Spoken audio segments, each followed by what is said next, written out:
The most important family car in America was not a wagon, not an SUV, and not something Detroit thought looked cool.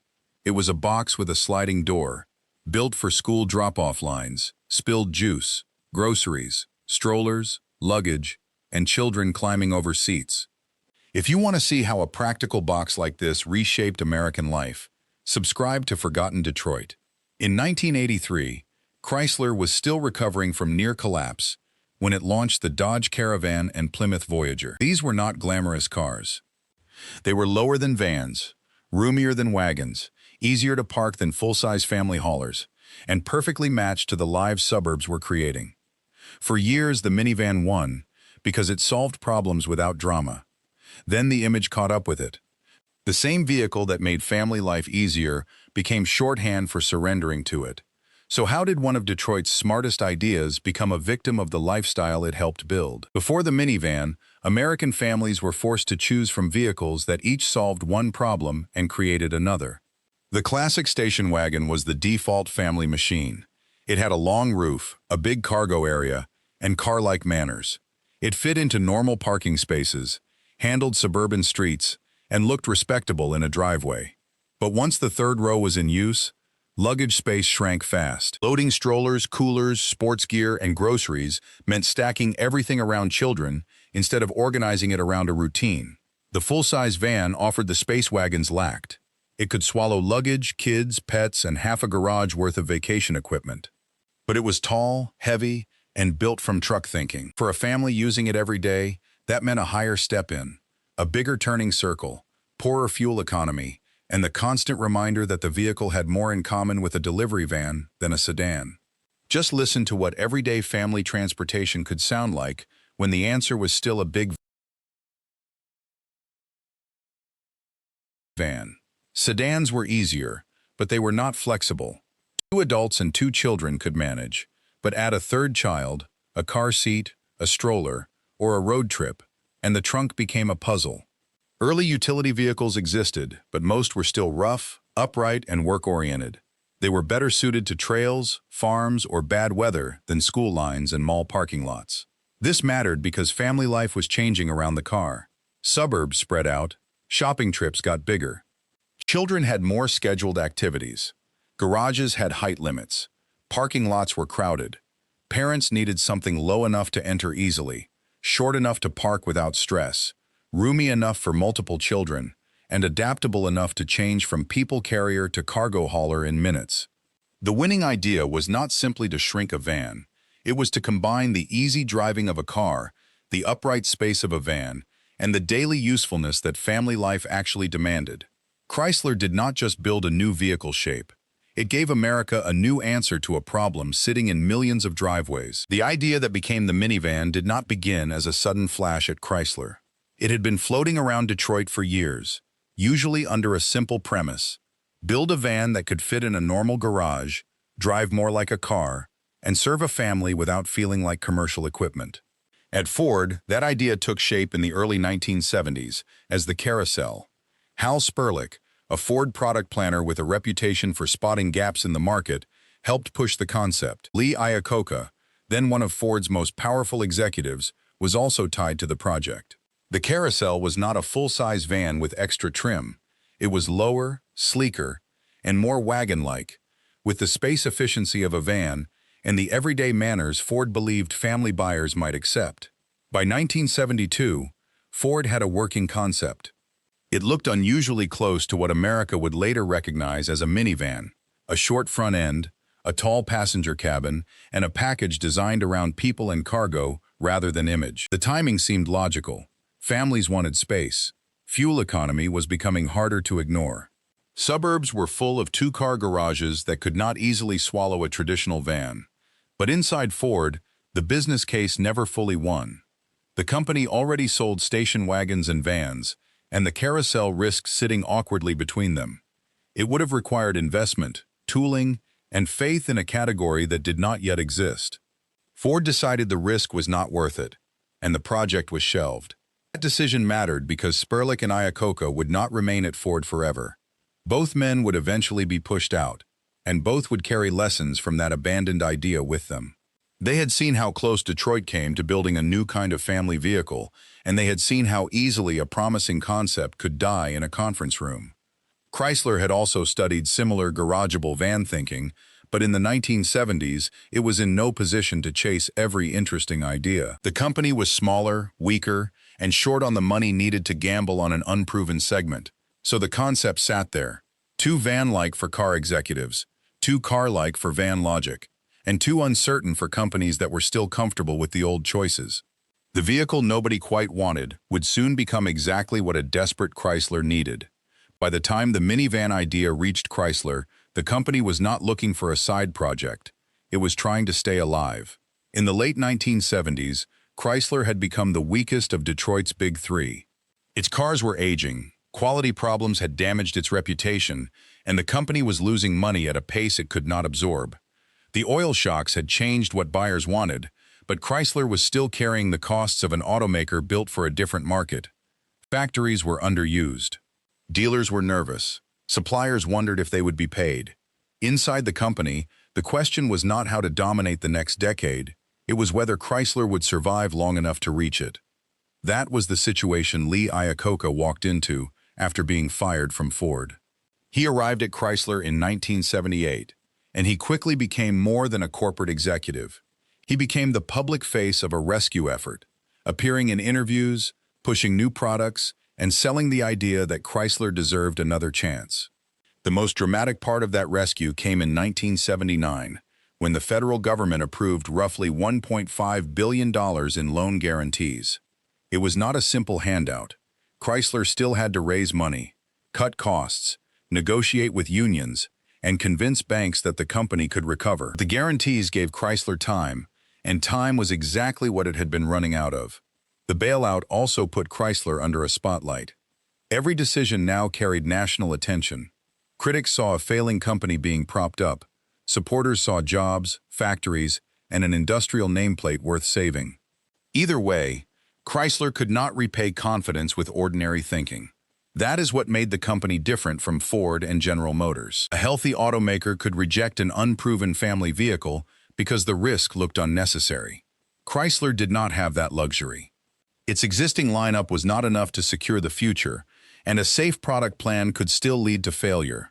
So when the garageable van idea came back into focus, it entered a company with very little room for caution. Chrysler did not just need another car for the showroom. It needed a product that could prove the company still knew where America was going. The breakthrough was not just that Chrysler wanted to build a smaller van. It was that Chrysler had the right hardware to make one work. The Voyager and Caravan were built around front-wheel drive, the same basic idea Chrysler had been pushing with its K-cars. In a front-wheel drive vehicle, the engine, transmission, and drive components are concentrated at the front, and the front wheels do the pulling. That meant engineers did not need a long drive shaft running to a rear axle under the passenger floor. That one choice changed the shape of the vehicle. Without the bulky rear drive hardware underneath, Chrysler could give the minivan a lower floor. A lower floor made it easier for children to climb in, easier for parents to load groceries, and easier to use the interior as a practical family space instead of a tall, truck-like box. It also helped the vehicle feel less like a commercial van. Full-size passenger vans could carry plenty of people, but they were wide, high, and often intimidating for someone used to a sedan or wagon. They took confidence to park. They filled a driveway. In many suburban garages, they were simply too large to fit comfortably. Chrysler's minivan aimed at the daily routine instead. It was tall enough to sit upright, short enough to fit where a family car fit, and narrow enough that it did not feel like a delivery vehicle in traffic. The driver sat higher than in a wagon, but not so high that the vehicle felt disconnected from the road. Then came the formula that made the package click. It could seat up to 7 people. It had the usefulness of a station wagon, with rows of seats and a familiar driving position. It had van-like cargo space when those seats were folded, moved, or removed. And it had a sliding door on the right side, so children could get in and out without swinging a door into another car in a parking lot. That sliding door mattered because the minivan was designed around real friction. School drop-offs, grocery runs, sports gear, strollers, grandparents, car seats, and tight garages were not afterthoughts. They were the problem Chrysler was shaping metal around. By comparison, a traditional full-size van solved the space problem by asking families to accept the size penalty. Chrysler solved it by shrinking the van around the family car. By the time the design was ready, the idea was no longer abstract. Chrysler had turned family frustration into a physical shape, and now it had to find out whether America would buy it. On November 2, 1983, the first production Plymouth Voyager rolled off the line at Chrysler's Windsor, Ontario assembly plant. It was built for the 1984 model year, but it did not arrive like a normal new car. Chrysler was not just introducing another sedan, wagon, or van. It was putting a vehicle into showrooms that customers, dealers, and even competitors did not yet have a clean name for. The two versions were the Plymouth Voyager and the Dodge Caravan. They shared the same basic engineering, the same family mission, and the same unusual shape: a short, front-wheel drive box with 3 rows, a low floor, and a sliding side door. It looked familiar enough to understand, but different enough to make people stop and stare. For Chrysler, that production launch carried real pressure. The company had survived near collapse only a few years earlier, and now it was asking families to reconsider what a family vehicle could be. The Voyager started at $8,290, placing it within reach of the same buyers who might have been shopping wagons, compact sedans, or stripped-down passenger vans. The sales pitch was not glamour, it was practical life. Chrysler presented the minivan as a vehicle for parents who needed seating, cargo room, fuel economy, garageability, and easy access in one package. It was not trying to be a truck for work crews. It was not trying to be a luxury wagon. It was trying to make ordinary family errands less difficult. Before the ads and magazine reviews could define it, the vehicle had to become real metal moving down a real assembly line. For a moment, the future of the American family car sounded like this.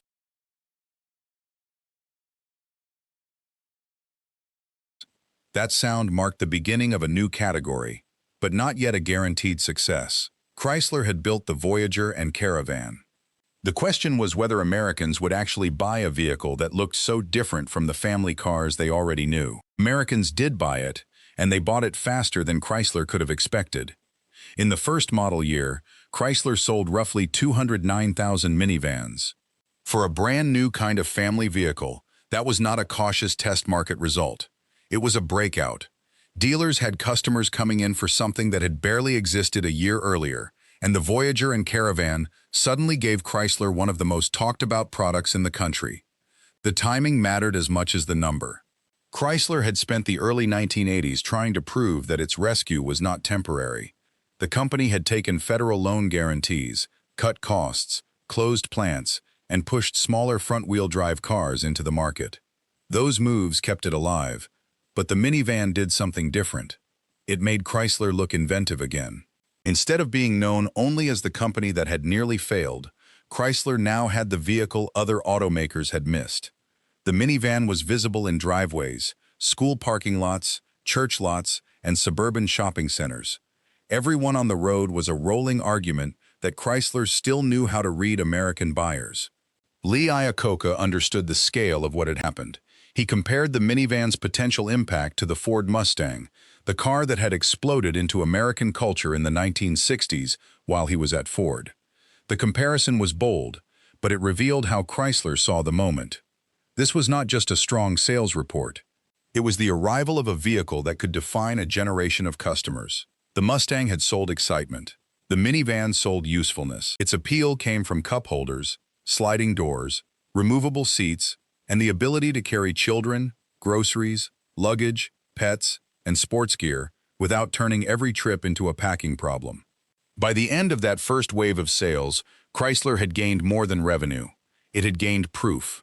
The minivan was helping save the company, but its larger transformation was already beginning. It was moving out of the showroom and into the routines of American daily life. The minivan changed the suburbs because it fit the calendar hanging on the kitchen wall.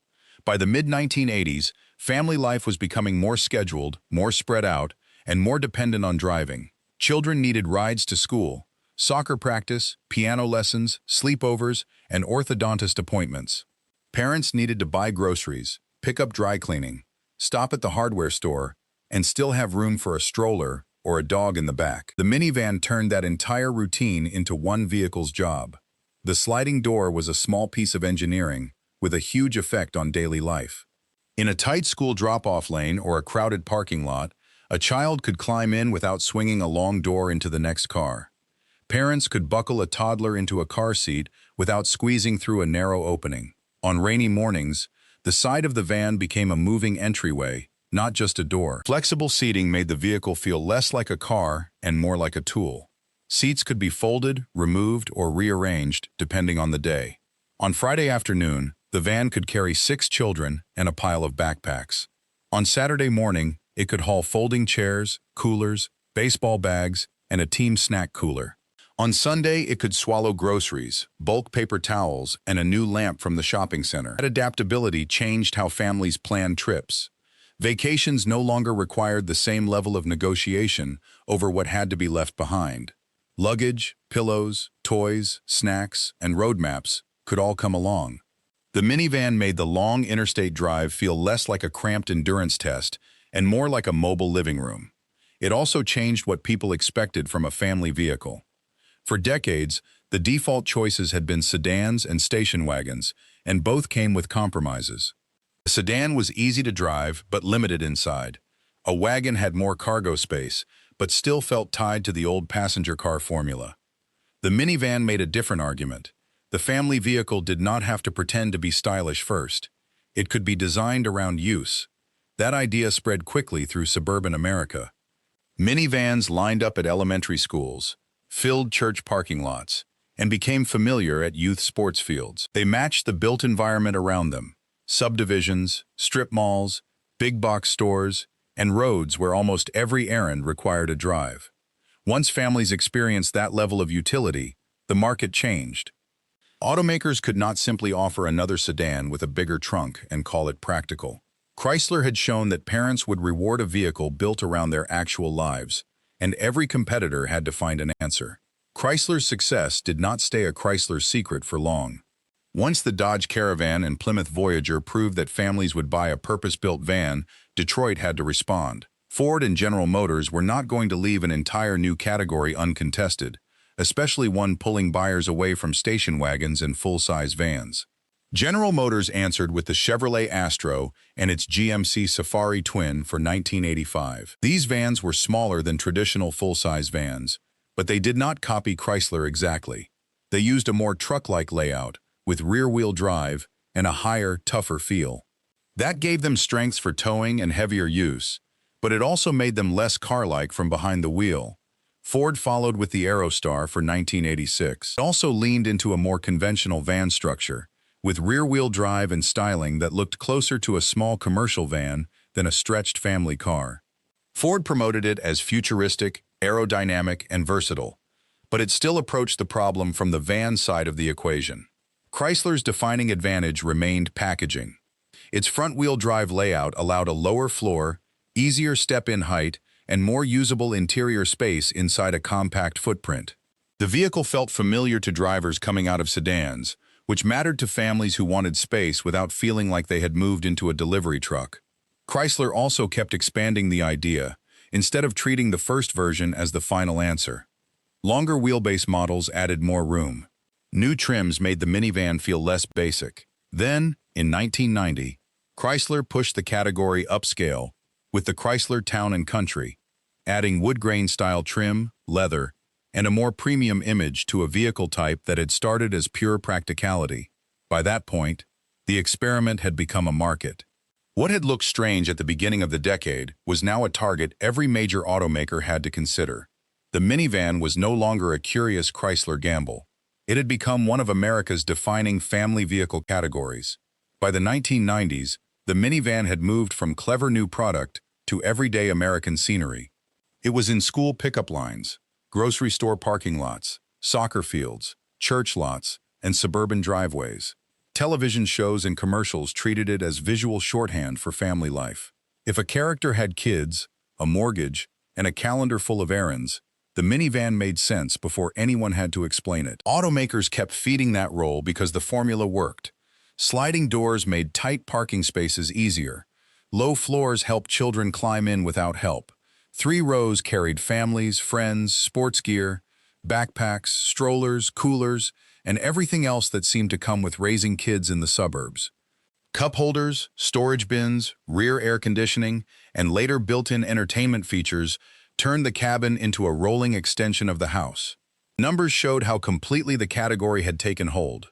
Minivan sales eventually peaked near 1.4 million units in 2000. That was not a niche. That was a national habit. Chrysler remained a central player, but by then the segment was crowded. Honda, Toyota, Ford, General Motors, Nissan, and others all chased the same buyer with their own versions of the ideal family machine. Some offered better refinement. Some offered more power. Some offered clever seating. The competition proved that Chrysler had not just built a successful vehicle, it had defined the assignment. But the minivan's strengths were also becoming its label. Safe, spacious, practical, kid-friendly. Those were exactly the reasons people bought them, and exactly the words that trapped the image. The vehicle became so closely tied to responsible parenting that it started to lose any sense of personal identity outside that job. For a while, that did not matter. Families needed the space, and the minivan delivered it better than almost anything else. But when a vehicle becomes the official uniform of parenthood, some buyers start looking for an escape. The escape arrived wearing bigger tires and a tougher face. In the 1990s, sport utility vehicles moved from the edge of the market into the family driveway.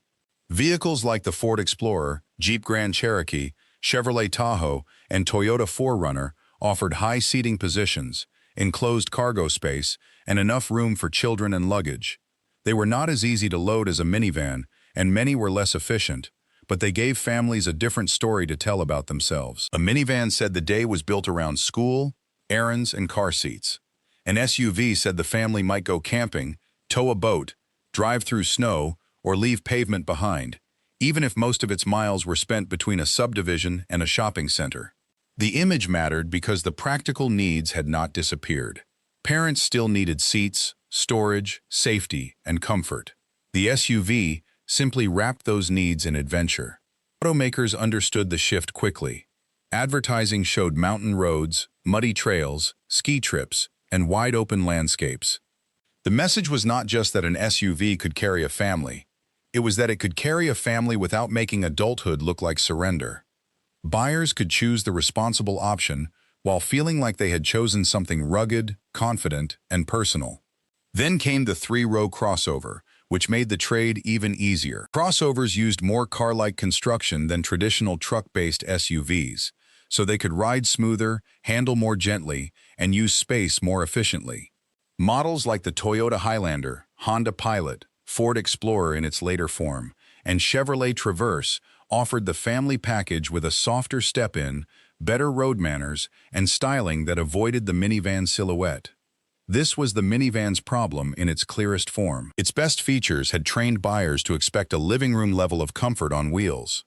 Multiple rows, climate control, cup holders, cargo flexibility, entertainment screens, and quiet cabins had become normal family demands. Once those demands spread into SUVs and crossovers, the minivan no longer owned the idea of convenience. Chrysler had created a vehicle that taught Americans how comfortable family transportation could be, but that success also created a new kind of buyer, one who wanted space, seating, storage, and kid-friendly design, while still wanting the vehicle in the driveway to suggest freedom instead of routine.